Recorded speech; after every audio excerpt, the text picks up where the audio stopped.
Welcome to the 700 Club. Let's go over to the CBN newsroom for today's top stories. Thanks, Gordon. Donald Trump, the leading Republican candidate in the 2024 presidential race, faces the prospect of being on trial while running for office.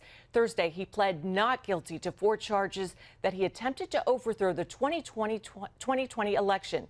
CBN's Brody Carter reports on the arraignment and the legal fight ahead. Protesters on both sides faced off outside the federal courthouse in Washington, where the former president was arraigned Thursday. Trump's going to march on. He's probably going to get more popular. Just blocks away from where the riot at the nation's capital played out, Trump entered the courthouse through an underground garage. Outside, his attorney calling the charges a political witch hunt. There only has to be proof that, number one, President Trump believed that this election was not completely honest. And number two, Jack Smith has opened himself up to a can of worms that we can now look at and really examine. The arraignment described as routine, but it was the 3rd time in 4 months Mr. Trump has been booked and processed. He pleaded not guilty to all the charges against him. Those charges include conspiracy to obstruct the United States, conspiracy to obstruct an official proceeding, specifically the January 6th proceeding of the presidential results, obstruction of and attempt to obstruct an official proceeding, and obstruction of rights. Altogether, the maximum penalties add up to more than 50 years. The judge then ordered Trump not to discuss the case with any potential witnesses. Before boarding his plane for New Jersey, the former president repeating the charge that this is all an attempt to interfere with the 2024 election. When you look at what's happening, this is a persecution of a political opponent. This was never supposed to happen in America. Trump's legal team will likely argue Mr. Trump's actions are protected as free speech under the First Amendment.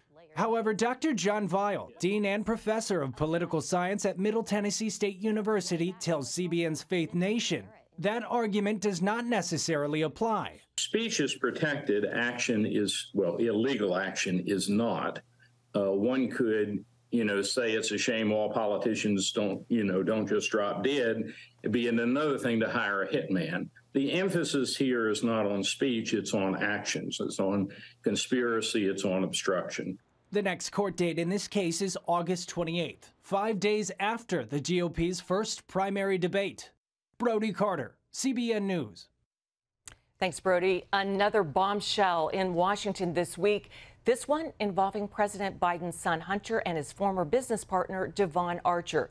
Archer testified before lawmakers about Biden family business dealings. There were no cameras in the hearing, but a written transcript has been released. Dale Hurd reports. Archer told the House Committee on Oversight and Accountability he considered Hunter Biden to be a lobbyist who leveraged a very powerful name to score millions in deals with foreign businessmen, including the Ukrainian energy firm Burisma, where Hunter served on the board of directors. Burisma was seeking protection from corruption probes and other legal problems. Here are excerpts from Archer's Monday testimony released today and edited for brevity. Representative Andy Biggs asked, "When you say Biden family, I just want to get a clarification. You aren't talking about Dr. Jill or anybody else. You're talking about Joe Biden. Is that fair to say?" Devon Archer, "Yeah, that's fair to say. Listen, I don't think about it as, Joe directly, but it's fair. That's fair to say. Obviously, that brought the most value to the brand. I think Burisma would have gone out of business if it didn't have the brand attached to it." Representative Dan Goldman asked, "Well, I don't understand. How does that have an impact?" Mr. Archer said, "Well, the capabilities to navigate D.C., and I think that preserved them from a longevity standpoint." Mr. Goldman, "But how would that work?" Mr. Archer, "Because people would be intimidated to mess with them." Goldman, "In what way?" Archer answered, "Legally." Archer also testified that then Vice President Joe Biden attended dinners with Hunter Biden's foreign business associates, who wired money to Biden-associated companies. The majority counsel asked, "Why did Rosemont Seneca Bohai receive this $142,000 payment from Rakashev?" Mr. Archer, "It was a car." Majority counsel, "For whose car?" Mr. Archer for Hunter's car. Then Archer was asked if Hunter Biden ever put his dad on speakerphone when he was trying to finalize a foreign business deal. Archer answered yes. President Biden has repeatedly denied ever being in business with his son or having any knowledge about his son's business dealings. Some Republicans believe the Archer testimony bolsters their case for impeachment hearings against the president, while Democrats say the testimony did just the opposite. Dale Hurd, CBN News. Thank you, Dale. Revelations of China's efforts to spy on the U.S. military are raising tensions. 2 U.S. Navy sailors in California face charges of selling secrets. Authorities say China offered them thousands of dollars to deliver the information. One is accused of espionage for allegedly selling technical manuals, blueprints, and photos of the USS Essex for about $5,000. The other accused of receiving about $15,000 for information about a U.S. military radar system in Japan, as well as details of a naval exercise. Officials say these cases could be just the tip of the iceberg. Nationwide, crime is dominating the headlines here in America. The Council on Criminal Justice says violent crimes have become more common over the past 4 years. In the first half of this year, the U.S. had 24% more murders than the same time frame in 2019. And car thefts are skyrocketing, up 104% over the last 4 years. Washington, D.C. leaders say the district is in a state of emergency due to the high crime rate. Compared to 2022, Washington has seen a 37% increase in violent crime this year alone. As CBN's Caitlin Burke reports, many of the victims are children. The D.C. Council recently passed emergency legislation aimed at addressing the surge in crime by making it easier to detain criminals ahead of trial. The bill also imposes more serious penalties for certain crimes and expedites court cases involving child victims. When we have members of our community being shot and killed at rates that we haven't seen for 20 years, that's an emergency, period. Since this time last year, homicide rates are up 20%. There's been a 60% spike in robberies and a 30% increase in sex abuse. The surging crime numbers resulting in warnings from foreign governments to their citizens planning to travel to D.C.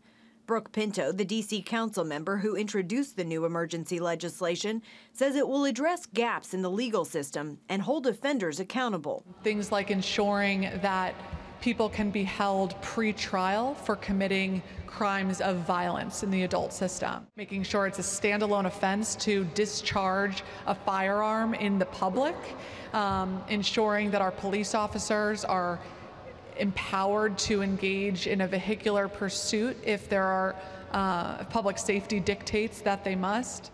The crime bill will be in effect for 90 days, but D.C. Mayor Muriel Bowser has signaled she plans to propose similar legislation later this year that could make the changes permanent. As many other cities across the U.S. are also experiencing rising crime, security experts say situational awareness is key. So often we get distracted by so many different things, whether it's a cell phone or phone calls, different types of things like that. We have to maintain awareness. Chris Mitchell, the chief of police for CBN and Regent University, says this kind of security mindset could also require modifying behavior. I don't go for a run at 3 o'clock in the morning. I go for a run at 8 o'clock in the morning when it's light outside, or even at dawn when it's light. But then, even then, I have to look at where am I going? A lot of those things, I just have to maybe modify some of my normal behaviors. Well, I felt safe before. It doesn't mean that I'm not safe. It just means that I need to be more aware of the fact that there is a lot of crime. Congress has full oversight over D.C., and they used that authority to overturn an attempt to rewrite the district's criminal code earlier this year, saying it was too soft on crime. They've had several oversight hearings looking into what's behind the soaring crime numbers, but did not weigh in on the emergency crime bill because of its temporary status. Any permanent legislation on crime will need their approval. Caitlin Burke, CBN News, Washington. Thanks, Caitlin. Well, as we head into the end of summer travel season, gas prices are back on the rise, and the record heat across the country is one reason. Soaring temps have increased demand for electricity, causing cooling and electrical problems at some oil refineries. This leading to delays in production and a loss of hundreds of thousands of barrels a day. The rising gas prices are also linked to OPEC cutting back on global oil distribution in an effort to hike prices.